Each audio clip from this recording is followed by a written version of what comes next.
voir ma beauté, si je te dis pipe bomb, tu me dis CM Punk? Ben non, John Cena aussi en a fait une maintenant. Dans le SmackDown du 20 juin 2025, Big John a peut-être fait la promo de sa vie. Et on va analyser ça sans échéance et en gardant notre insouciance. Préparez-vous à faire péter votre volcan intérieur, en toute sagesse bien sûr. Vous êtes bien sur Johnny Catch, mon avis tranché sur la pipe bomb de Cena. C'est parti.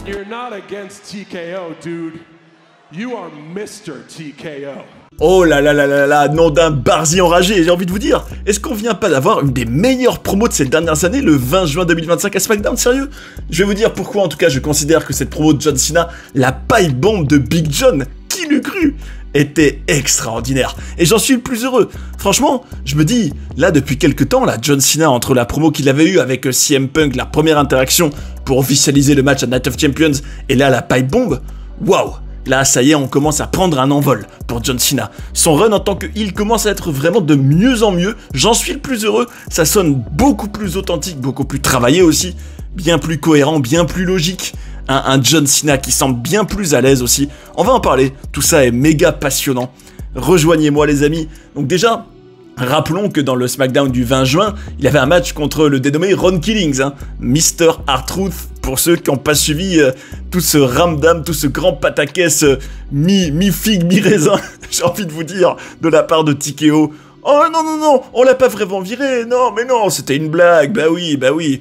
Aimez-nous, s'il vous plaît, aimez-nous, mais nos chers pigeons, s'il vous plaît, ne nous détestez pas. Bref, ça c'était un grand sketch, du grand n'importe quoi. Un triple pif complètement ridicule. Enfin bref, c'est pas le sujet du jour. En tout cas, sachez qu'il y avait donc ce match entre Cena et Ron Killings. Bon, une petite DQ des familles, j'ai envie de vous dire, mais c'est pas grave parce que l'essentiel est ailleurs. Hein. Les matchs peuvent être réservés pour les premium live events, hein. C'est pas si important dans le fond. Ce qui est important, c'est que Cena a fait une promo de ouf. Juste après, écoutez-moi ça. Il y avait CM Punk qui a débarqué, il s'est fait rapidement ratatiner par Cena, et ce qui est quand même assez symbolique, rendez-vous compte, est-ce que vous réalisez que le match qui était en train d'avoir lieu dans le ring, c'était Cena contre R-Truth, et qu'il y a eu une situation où, donc c'est bien CM Punk qui a fini à travers une table en se prenant un de Cena.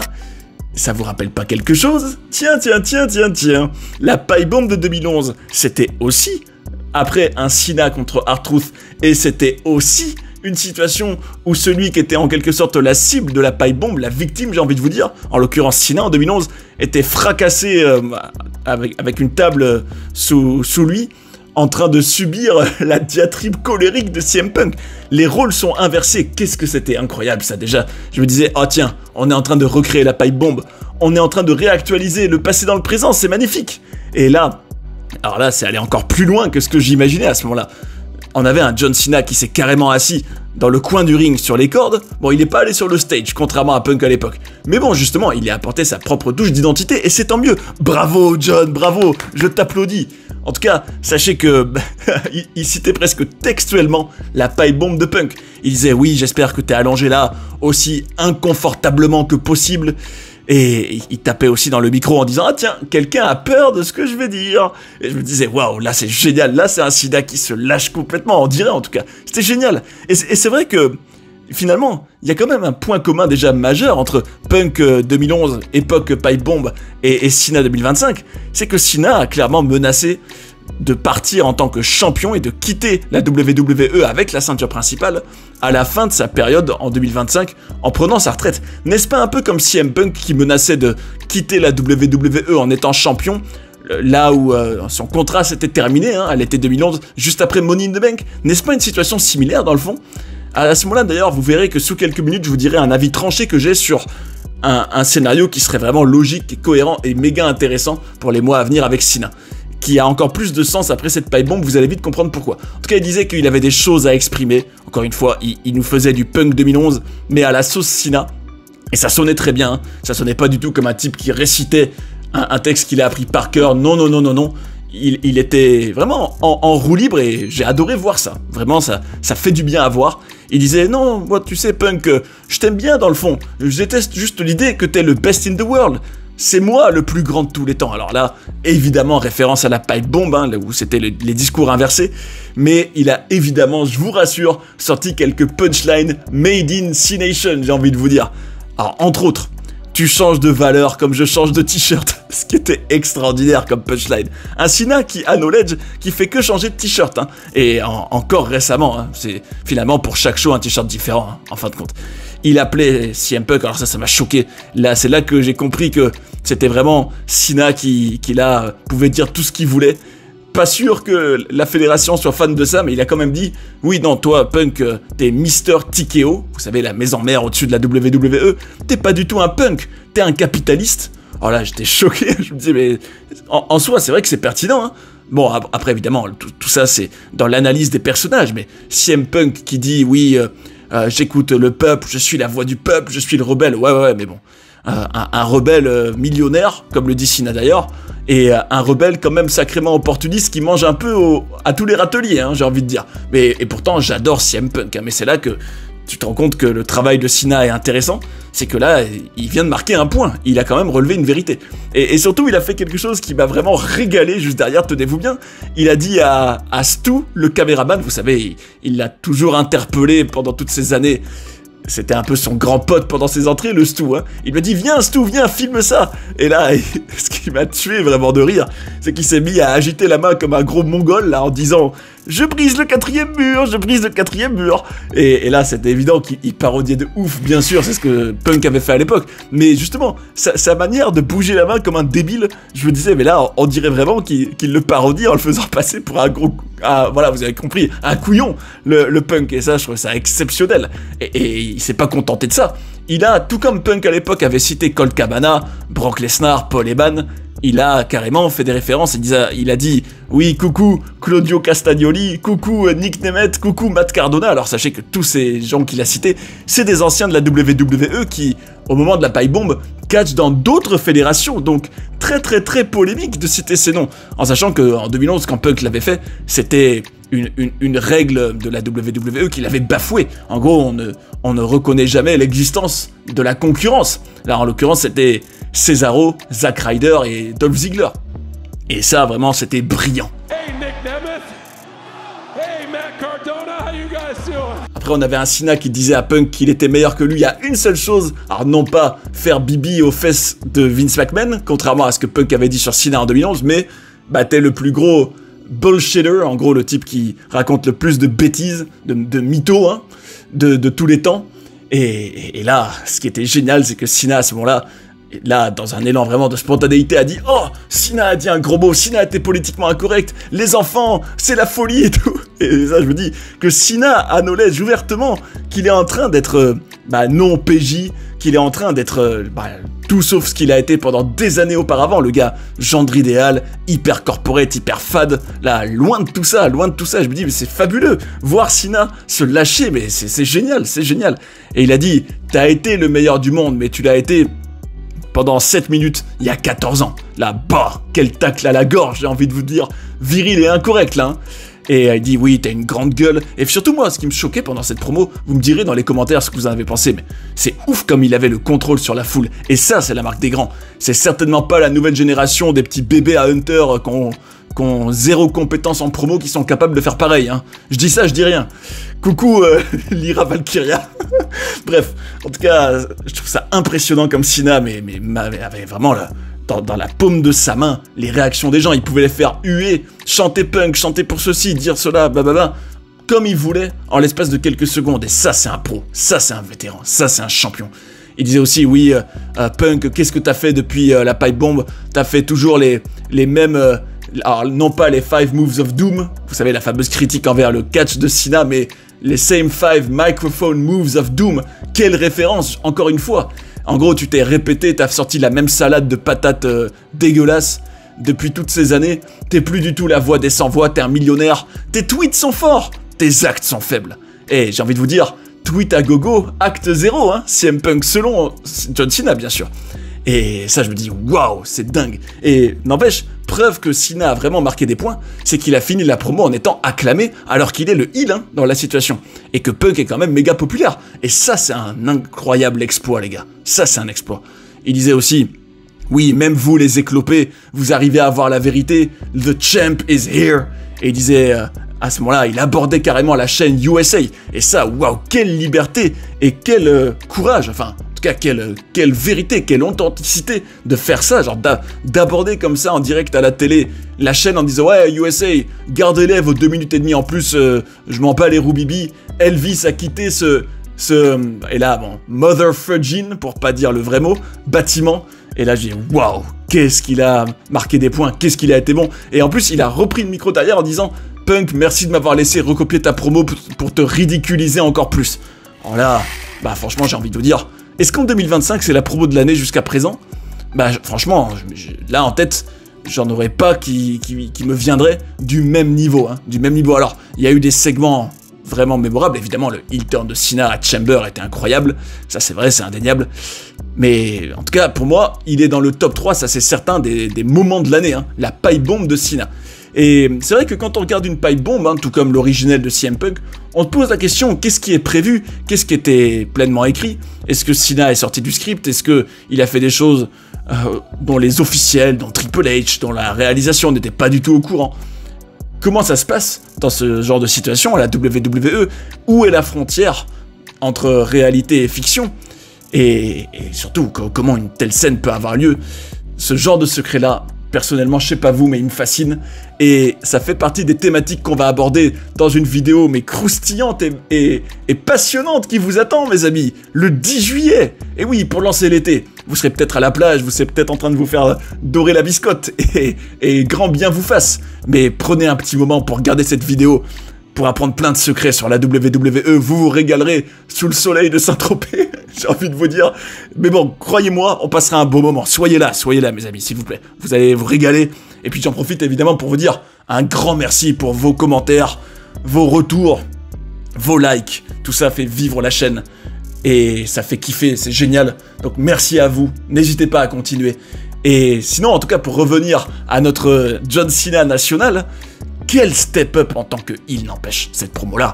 Je me disais, franchement, quand je compare à ses toutes premières promos de la route vers WrestleMania, où il disait, ouais, on a une relation toxique, ouais, non, c'est plus possible. Je me disais, oh, qu'est-ce que c'était robotique. Alors que là, un Cena en roue libre qui dit tout ce qu'il veut, tout ce qu'il pense.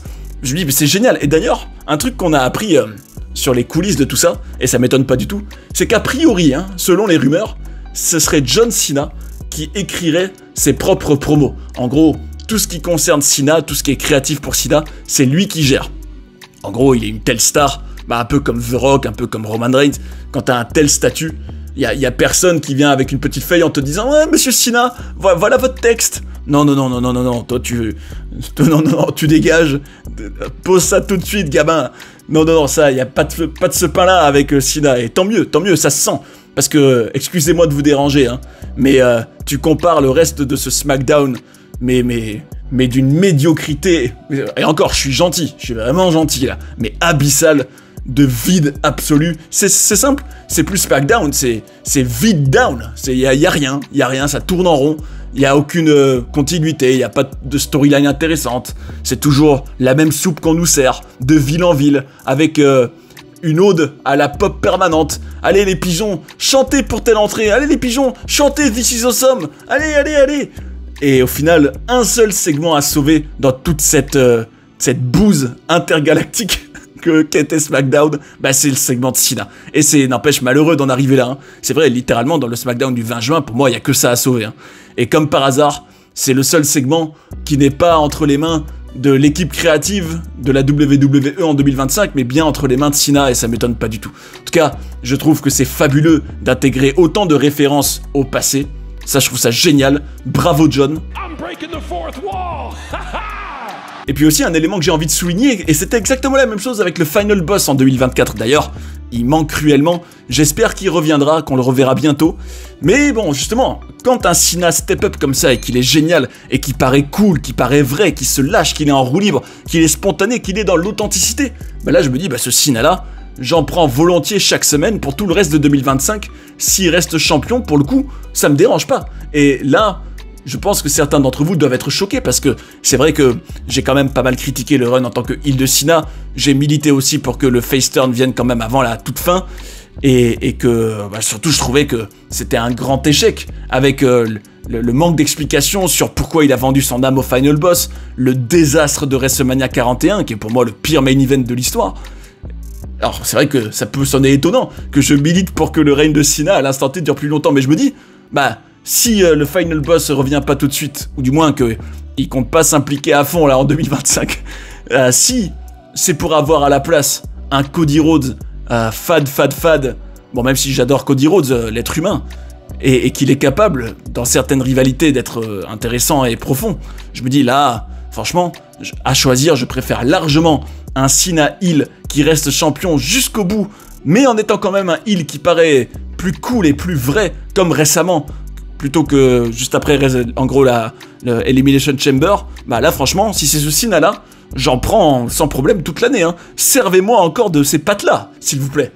Et d'ailleurs, on remarquera que, pour le coup, les fans, malgré leur volatilité dans les salles, hein, on sait que c'est des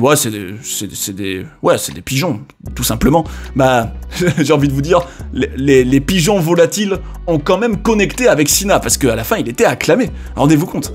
Et à ce moment-là, c'est vrai que je me posais une question, je me dis, mais comment CM Punk peut se relever de ça? Là, clairement, en l'espace d'une pipe bomb, pour moi, Cena l'a complètement enterré, l'a complètement fait paraître comme fake, comme pas cool, comme complètement hypocrite, au point d'ailleurs de le suivre en Arabie Saoudite, alors qu'il avait juré, alors qu'il avait dit surtout que, ouais, non, c'est une honte, vous avez pas honte d'aller là-bas, bon, en gros, il avait critiqué ça, et pourtant, il y va. Et ça d'ailleurs, encore un point pour Cena, hein, qui dit, ouais, tu vas me suivre en Arabie, et voilà, t'es hypocrite. Et ça, c'est vrai que je me dis, Punk, moi, qui adore Punk ayant été excellent dans leur première promo entre eux, je me dis, comment Punk peut se relever de ça? C'est vrai que là, il paraît méga faible, hein, surtout qu'il est resté allongé comme une poutre par terre avec la table Slim Jim, ce qui était complètement absurde. Quel symbole n'empêche d'avoir un CM Punk, Mr. TKO allongé dans une table Slim Jim pendant un quart d'heure? Quelle symbolique t'empêche? Alors à ce moment-là, vous savez pas ce que je vous dis? Et si CM Punk c'était l'heure de faire le heel turn, hein, parce que c'est vrai que, là, genre s'il continue tel quel pareil, bon, on imagine qu'il va répondre sur toutes les accusations de John Cena. Mais c'est vrai que un heel turn serait pertinent. Et je me dis, imaginez si CM Punk il fait un heel turn et il rejoint Paul Heyman et Seth Rollins. Ce serait pas ouf sérieux? Bon, ce serait pas trop de sens, hein, vu ce qui a précédé. Mais en tout cas, ce qui est certain, c'est que pour moi, CM Punk, il faut commencer à envisager le heel turn si Cena continue à l'humilier de cette façon-là, hein, et à le faire paraître beaucoup moins cool que lui. D'ailleurs, pour moi, ça c'est la marque d'un excellent personnage, d'un excellent catcheur et d'un bon heel aussi. C'était pareil pour le Final Boss en 2024 d'ailleurs. C'est quand un heel, il est tellement dans le vrai, dans ce qu'il dit, dans ses critiques, dans ses punchlines, que tu te dis, non, franchement, heel ou pas, je m'en fiche. C'est lui avec qui je connecte, je trouve qu'il est dans le vrai, et même, j'aime ce qu'il dit, il est divertissant, il est cool. Excusez-moi, mais d'ailleurs, c'est encore un concept qui a complètement disparu des crânes de tous les fans, on va dire, non pas tous les fans, j'exagère, en tout cas, de bon nombre de fans de nos jours, hélas. C'est que, dans le catch, qu'est-ce qu'on aime aussi? On aime voir un personnage et se dire, waouh, j'ai envie de lui ressembler, j'ai envie de m'inspirer de lui, j'ai envie d'être aussi charismatique que lui, d'être aussi bon au micro que lui, d'avoir le même physique que lui. En gros, ce côté inspirant et modèle des catcheurs, ça se perd. C'est vrai, excusez-moi, hein, pardon vos oreilles à ceux que ça va choquer, fans fragiles s'abstenir, comme je dis souvent, mais c'est pas en regardant Johnny Gargano que tu vas être inspiré de quoi que ce soit, mon couillon, hein. Voilà. Alors que quand tu vois John Cena en pleine pipe bomb, même si c'est pas le meilleur physique de Cena, mais je me dis, franchement, là, je le trouve cool. Je me dis, waouh, j'ai envie d'aimer Cena, il est cool, j'ai envie d'être comme lui, quoi. Et ça, c'est une promo réussie. Ça, c'est une star. Et c'est ça qu'on doit rechercher dans le catch. Pas les pirouettes qui mènent à rien, qui servent à rien, comme on a eu pendant 2h30 avant dans Pipe Bomb. Bref. Moi aussi, j'ai envie de dégommer un peu comme Cena. Bref, on continue. Juste encore quelques petits trucs à dire. Déjà, je trouve qu'en soi, Cena qui fait une pipe bomb où il détruit CM Punk, qui aurait cru ça, les gars? Qui aurait cru ça? Vous vous rendez compte? Toutes ces années, là, entre 2011 et 2025, c'était gravé dans le marbre, quoi. En gros, la pipe bomb, c'est CM Punk qui a massacré Cena, qui a fait la promo de sa vie, qui a fait le buzz sur le web. Mais je me dis, mais là, on est en 2025, et on a eu un peu une réactualisation de ça, et puissance 1000, hein, vraiment, parce que la pipe bomb, il a vraiment détruit CM Punk, et l'a fait paraître comme un guignol. Et j'ai envie de vous dire, n'est-ce pas un symbole que le seul contenu de qualité actuel vient d'une vraie star, vient d'un vétéran comme Cena? Oui, oui messieurs, dames, oui. Et je conclurai aussi en disant que quand je vois ça, je me dis, finalement, la menace de s'en aller en étant le dernier champion et de prendre sa retraite en étant champion et en privant les fans du coup de la ceinture WWE et en ayant donc raison hein, à la fin en disant bah regardez, voilà moi je vous abandonne avec vos tocards, en gros le dernier vrai champion c'est moi, ça restera moi à vie, vos futurs champions qui gagneront la ceinture qui remettront en jeu elle vaudra rien parce que personne m'a battu. Bah je me dis Cena aura fait passer un message et je me dis pour quand même que cette storyline aille jusqu'au bout et qu'on ait vraiment la peur. Parce que ça peut créer une peur, hein, en quelque sorte. Tu te dis, waouh, mais attends, est-ce que ce titre-là, on va vraiment plus le revoir? Et surtout, est-ce qu'il va vraiment enterrer toutes les générations suivantes de champions qu'on aura après lui, en étant le dernier vrai champion? En tout cas, je me dis, pour mener ça jusqu'au bout et que ça ait encore plus d'enjeux et d'intérêt, scénaristiquement parlant, bien sûr, comme j'aime toujours, il faudrait que Cena reste vraiment, genre, champion jusqu'à la toute fin, et que dans le tout dernier show qu'il fait, que genre, il y ait vraiment la menace genre qui rentre chez lui, qui prenne sa retraite avec le titre et qui s'en aille avec. Tout comme Punk l'avait fait à Money in the Bank 2011. Et je me dis, pour que cette menace elle reste jusqu'au bout, bah, il faut que Cena reste champion jusqu'à son tout dernier show. Et en tout cas qu'on ait cette peur au moment de regarder son dernier show et qu'il fasse pour moi peut-être le face turn vraiment à la fin de son match. Moi, je vous l'ai dit, pour moi le scénario qui serait la boucle bouclée poétique est vraiment belle. C'est que Cody Rhodes, bon évidemment, dans un monde parfait, ce serait en étant écrit par moi et pas par ces abrutis de scénaristes d'aujourd'hui, ce qui serait bien plus profond, excusez-moi, et puis je suis sûr que plein d'entre vous auriez des idées bien plus intéressantes et créatives et profondes pour rendre Cody Rhodes intéressant en tant que champion et en tant que chasseur de titres, mais bon, en tout cas dans un monde idéal avec un Cody profond et intéressant, bah je trouve que il faudrait éloigner Cody de Cena pendant un moment, en tout cas, qui galère à réaffronter Cena et qu'il l'affronte enfin dans le tout dernier show de Cena, le tout dernier, et que Cody incarne la dernière chance de sauver le titre WWE avant que Cena s'en aille avec, et qui sauve en gros le catch hein, de cette façon-là. Et qu'à ce moment-là, Cena finisse par faire le face turn, s'allie à Cody, tout le monde est heureux, et là, boum, bam, final boss dans ta gueule, et on va vers WrestleMania. Ce serait pas un scénario génial, ça, sérieux. En tout cas, mes amis, cette pipe bomb m'inspire. Elle est fabuleuse. Une des meilleures promos de l'année, sans l'ombre d'un doute. Alors, je vous pose la question. Est-ce que vous aussi, cette promo vous a vraiment marqué? Est-ce que vous l'avez trouvée excellente? Est-ce que vous trouvez que ça lance pour de bon le run en tant que heel de Cena? N'hésitez pas à partager vos ressentis, comme toujours, avec grand plaisir. Et espérons que la feud contre CM Punk continue au même niveau. Et que même quand il n'y aura plus CM Punk, même si Cena reste champion, peu importe, que ça reste dans cette même authenticité et ce même côté cool et divertissant. Allez, ciao!